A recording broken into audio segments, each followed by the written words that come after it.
Let's find out if this fixed it. Oh no, they still running, guys. The wipers run when you turn the key on. This is a 2012 Dodge Challenger. Okay, now let's find out something. So I suspected what any other mechanic and customer out there would suspect. The problem was the TIPM. So instead of selling them a $1,000 TIPM, I chose to use my spare TIPM, my test TIPM, to find out if that fixed the problem. And lo and behold, guess what? It didn't fix it, guys. So I'm gonna put this TIPM back in the car. Now here's what I avoided by doing it this way. Diagnosing or charging them for a TIPM that they don't need. Okay, so that's not my problem. That means I got more diagnosing to do. Now technically this wasn't a diagnosis, this was a quick guess. Okay, instead of spending an hour on a car trying to figure out what's wrong with it, I could spend 5 minutes swapping out a known good part.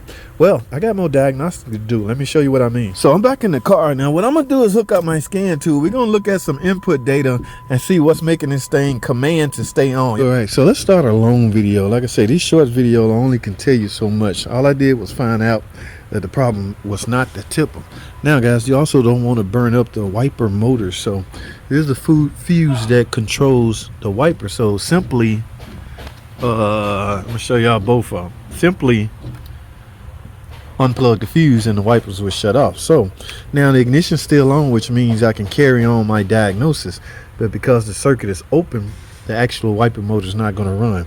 So what I need to do, I can do that later. What I need to do now is I can continue with my diagnosis with my test TIPM still in here. And guys, what I mean by that, let me explain, because I know y'all in the comment, what are you doing with a TIPM that ain't nothing wrong with? You must misdiagnose one.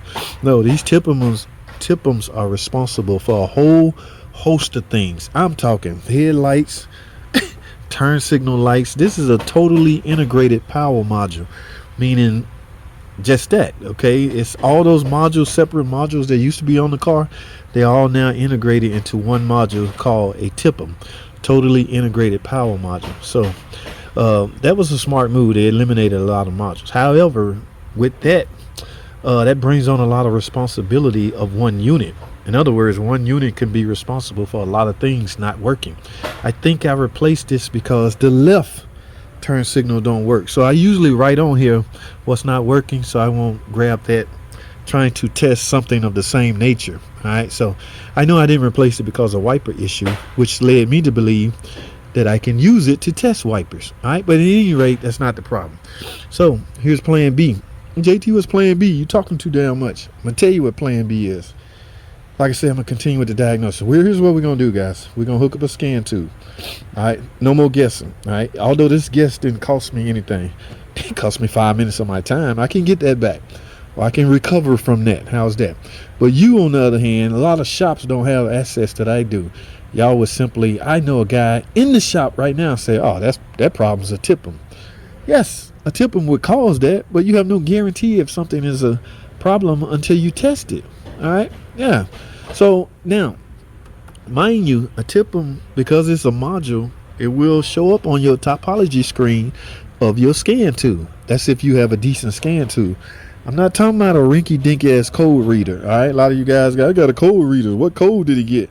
No, you're not gonna see no P code for no TIPM problem in your Pep Boys or your advanced auto scan tool. In other words, you can't go to AutoZone and tell them, hey, see what kind of code I got. Their scan tool only read what the government mandates that car makers show.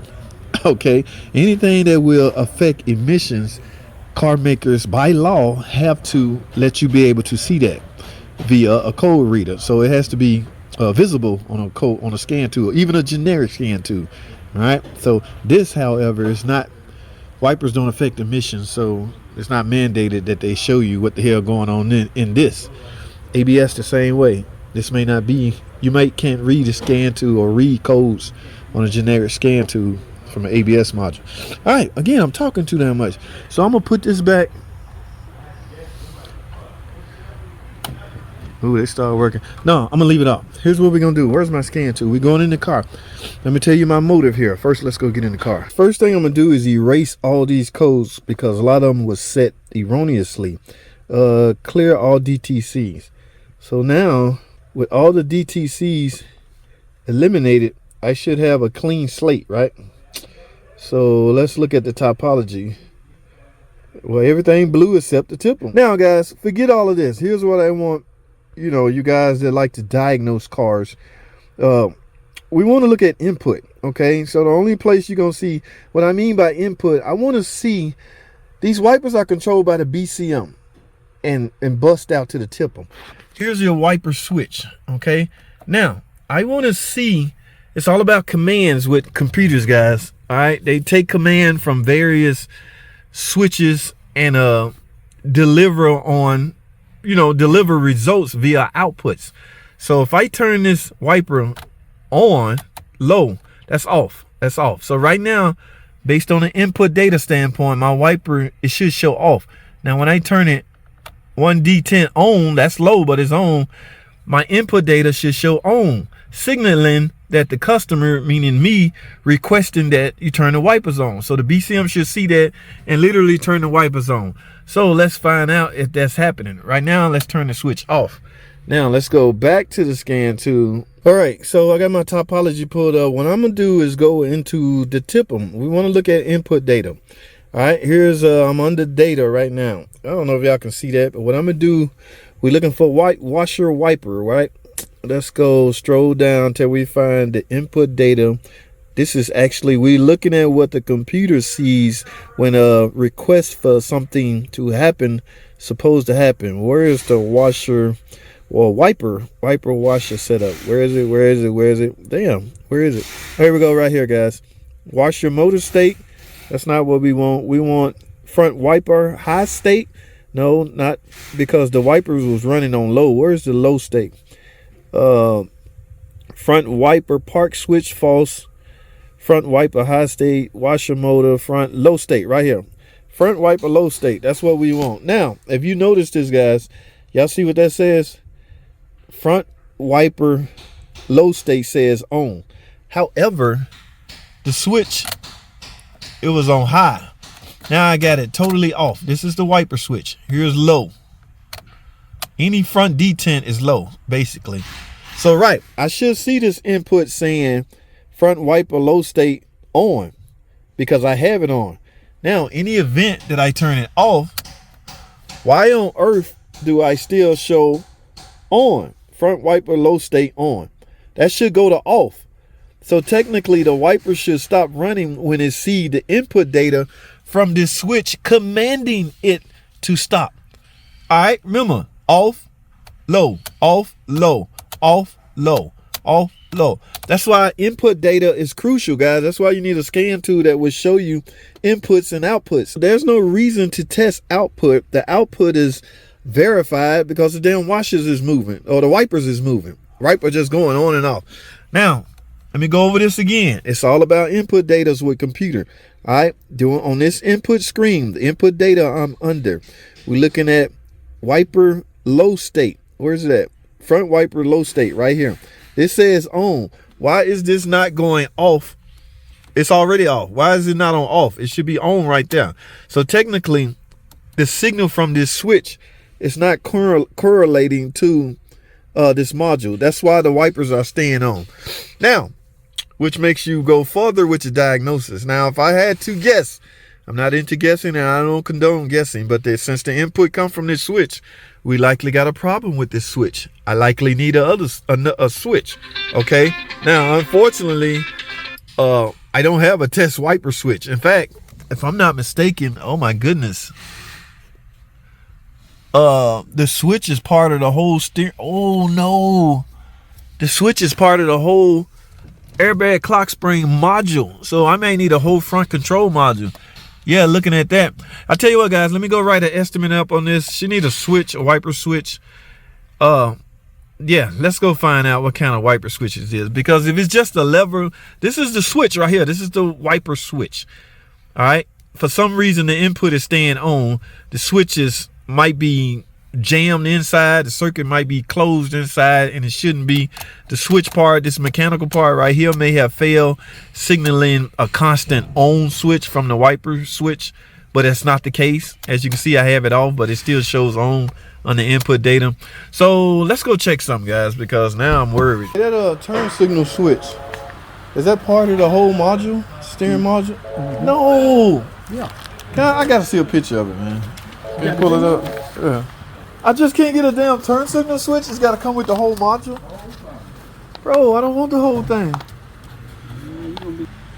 Where? Right, I just want this part, the switch. I don't want all of that. You telling me I got, what does number 1 say? Oh, I got to get the whole, Charlie, just give me this. That's part of the wiper switch. I can get you just that, but it's still going to cost you the same. It's gonna come with all this? Yeah. So you just got to take that off. Oh my God, how much is this? No, it's a circuit got to be complete. How much was that? I don't know. I think it's like, what, $700? $700? Oh my God, just for a freaking wiper switch. Oh, she gonna decline it. Oh my goodness. $700. Oh my goodness, $700 plus two hours labor, 3 hours labor. I don't know what the labor. It's like doing a clock spring job, guys. All right, I gotta go because now I already know where this is gonna lead. Y'all hold tight. Alrighty, guys, y'all heard that? I had to get this whole damn thing.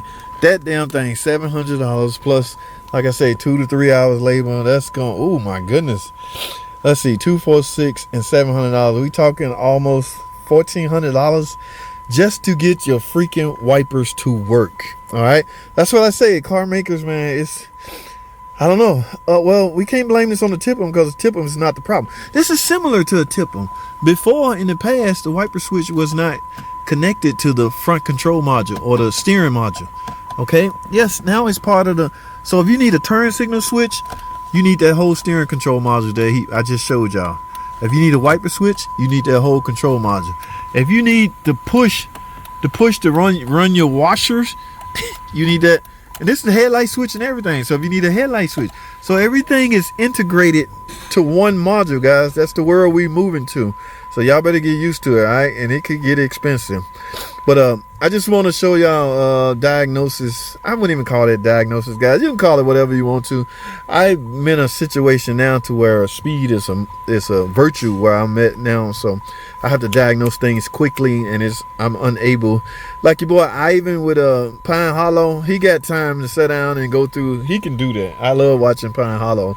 But I'm not set up to do full tutorial videos. There was so much I could have went through and showed you guys how to get from point A to point B on situations like this, as to why those washers are. Yeah. So, but now here I left something out. Okay, if you want to go a step further and verify 100% that it's the turn signal module, you need to go to the TIPM. In fact, let's go to the TIPM. You need to go to the TIPM, find out, look at the wiring diagram and look at the wire that comes, or the wire circuitry that comes from that wiper switch. Underneath these TIPMs, let me use this, circuit boards. All right, connectors go here. So find the wire, find out which connector to go to. Simply pull the wire out of that socket. It'll be forced to go off, okay, because it's not getting the on input. From that point, if the wiper stopped, then you're 100% sure that the switch is faulty. Okay, some people want to go, even, how you so sure? Well, I'm telling you how. Just take away that circuit that's responsible for delivering the command for the wipers to be on. In other words, we're getting a false command. We're getting a false on signal, on command signal to operate the wipers when the switch is literally off. All right, that's all I have, man. I gotta go. Let me swap this back to normal. I appreciate y'all tuning in. Thanks for watching.